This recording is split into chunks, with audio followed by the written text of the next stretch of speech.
name is Jenna and I work at Camp Cuyamaca Outdoor School.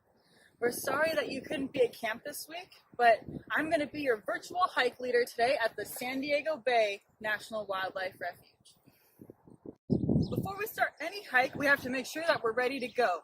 First, we have to make sure we have the right shoes on, that you can walk all day in these shoes. Next, you need to have water to hydrate. Tons and tons of water. And if you want to look as good as me, when you are 52, you will put on sunscreen. And last but not least, make sure you have a hat. Now we're ready to hike. Just in this century, 70% of San Diego Bay's salt marshes have been filled in or dredged for commercial use. And then only in 2011, state, federal, and local agencies decided to restore this land back to its natural habitat.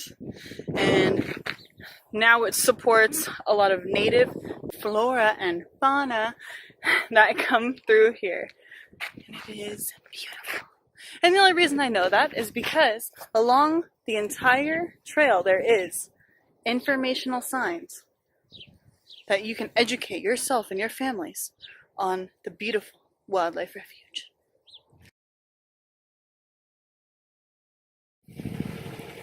I'm currently in Imperial Beach, which is the southernmost part of the San Diego Bay Wildlife Refuge. I am on a portion of the San Diego Bay Bike Trail. It is a 24-mile bike trail, pardon the truck, that goes all the way around San Diego Bay and ends up in Coronado.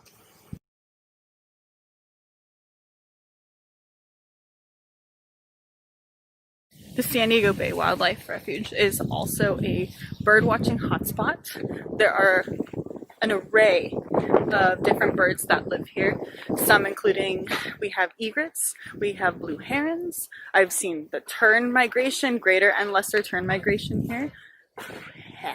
We have osprey, kestrel, owls, various different types of ducks, gulls, and pelicans, among many, many others. People come from all over San Diego just to witness migratory birds that decide to stop and rest here during the path of their migration. This, my friends, is the Hilton for birds. The refuge is managed and cared for by the U.S. Fish and Wildlife Service, or U.S. Fish and Game. There are people who come out here and volunteer. They help water, weed, identify, and remove invasive species of plants. My mother is one of them. She's about to spray me with the hose. There she is. Can you see her? Watering the plants. If you want to come out and volunteer in the beautiful San Diego Bay Wildlife Refuge, just get a hold of U.S. Wildlife Fish and Game on their website with parent permission. My mom has graciously offered to show us the difference between some of the native species here and some of the invasive species here, because a lot of them are very similar and I have a hard time myself identifying which one is which, but she's going to help us out. Okay, so I'm Jenna's mom, if she hasn't told you already. So there's two kind of plants here that look so similar. One's called pickleweed, and it has a very stick-like stem. And then there's this, there's so much of it, and people think that this is indigenous, but it's not. And this has a root structure that goes straight down. You see that? And there's zillions of these everywhere.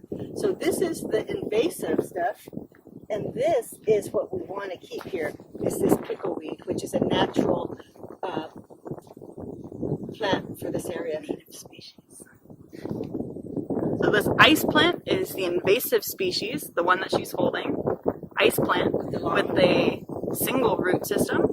And then we have the pickleweed. The root structure is part of it, like a stem that is integrated with the whole bush, but it doesn't look like a bush because it's a ground cover. But see, you would pick this off the stick, and then this is one taproot. But there's millions of these to get rid of. So out here, so many invasive species has planted themselves here. So what we're trying to do is get rid of all the invasive stuff and plant indigenous plants. And so when we first plant them, they start off real small. And we plant them, and to protect them, we put this cone over it. And when we put this cone over it, we'll protect it. But what I like to do, I like to put the weeds that I pulled up, I like to put around it to help keep the moisture in and to mark to the people, the public, that something's planted here, not to step on it. Okay, now let's go over here.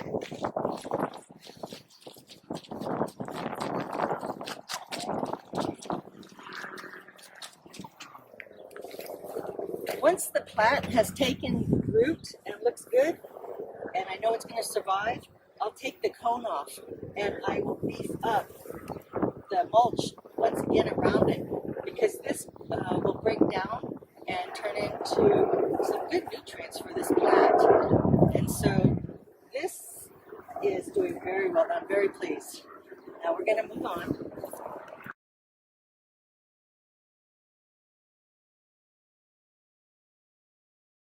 So these are sages here that are a success story. These are as tall as up to my head now almost. Isn't that wonderful? So I'm very pleased that these were able to survive and thrive actually out here. So this is a kind of sage. This is another kind of sage. And then there's a third sage over here. And they all smell wonderful. The Indians used to use it.